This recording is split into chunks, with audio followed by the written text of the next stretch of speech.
What's going on, guys? Welcome to Everything Always. My name's Michael Roman. With the dropping of the Spider-Man Far From Home trailer yesterday, it was going to be interesting to see if there were any Avengers Easter eggs in there, and while there were more than a couple, I think what everyone most focused on was the absence of a certain Tony Stark, seeing as Iron Man has been prominent in the Spider-Man story arc going all the way back to Civil War. What I thought was even more interesting was everybody took Tony Stark's absence to be proof of his death, while I looked at some two specific scenes and all I saw was proof that he lived. I'm going to break down exactly what I was looking at and why I think this is unrefutable proof that Tony Stark is going to survive Avengers Endgame. But first, if you could, hit the subscribe button. We're giving away 2 PlayStation 4 Pros, as well as a whole slew of other Marvel-related stuff. All you have to do, hit the subscribe button, leave a like and a comment on this video, and if you want, stick around to the end of the video. I'll get into all the giveaway stuff there again. We'll also be announcing the winner of the 150,000 subscriber PlayStation on Friday, so stick around for that as well.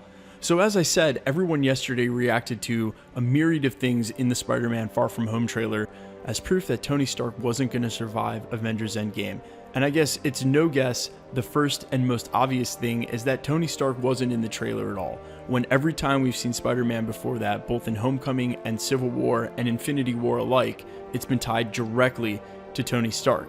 However, let's take a look at 2 specific scenes in the trailer, the first of which being when Happy Hogan comes backstage to greet Aunt May and Spider-Man after the conclusion of their charity event.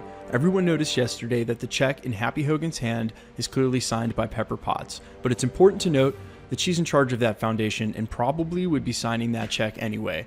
Now, the obvious flirting between Aunt May and Happy is even noticed by Spider-Man alike, and Peter Parker's like, yo, what's going on here? But I think the important thing to note is everybody's mood and tone.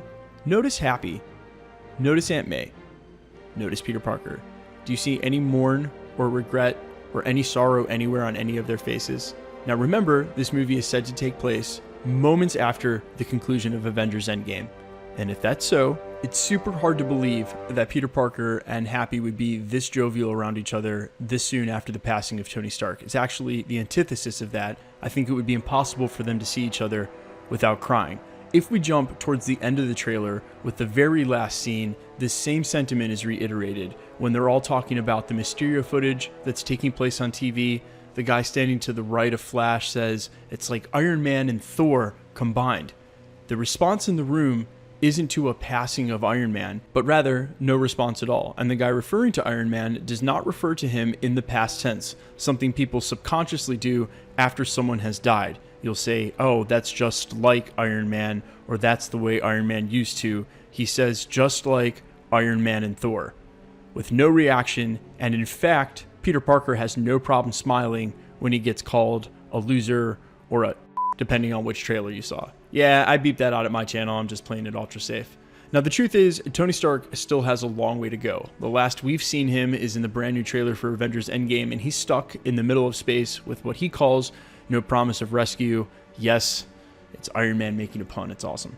But the truth is that the real question is whether he'd survive the movie. And I think this is the likely case scenario, although it's been guessed by many others before. It's going to be a wedding. Tony Stark and Pepper Potts will end Avengers Endgame married, and then they're going on their honeymoon, and I guarantee Tony wants nothing to do with anything with the Avengers, with S.H.I.E.L.D., with risking his life. You gotta think he might have been telling Pepper Potts the truth when he said he was done with all this, and if that wasn't enough at the time, after the events of Avengers Endgame, if he retains the memory of such a tragic event, I'm sure that'll be enough to end his career. But guys, let me know what you think. Do you agree with me? Is it this plain and simple? Would they all be in serious mourning if Tony Stark had died?